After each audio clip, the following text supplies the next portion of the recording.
Sebenzisa i-commutative law of addition ukubhala isum u-5 plus 8 plus 5 ngendlela ehlukileyo bese ufumane i-answer yakho. Eli gama likhulu lithi commutative law of addition lithetha into elula kakhulu, sukoyika ngenxa likhulu kangaka.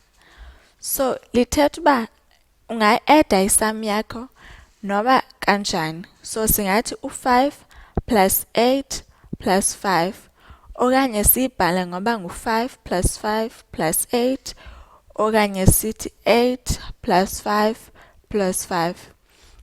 Akunangxaki ngoba zonke zizawufumana i-answer efanayo. So noba une-apile eziyi-5 udibanise eziyi-8 bese uphinde udibanise nezinye eziyi-5 ii-apile uzawufumana i-answer efanayo, noba udibanise ii-apile eziyi-5 udibanise nezinye eziyi-5 uphinde udibanise neziyi-8.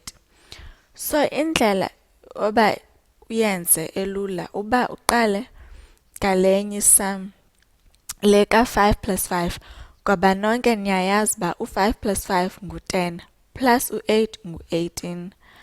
So masijonge ezinye isum ezi.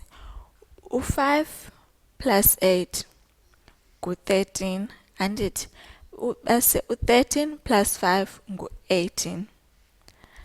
Nazo ke bese sithi u-8 plus 5 ngu-13 futhi plus 5 ngu-18. Nantso ke i-answer yethu.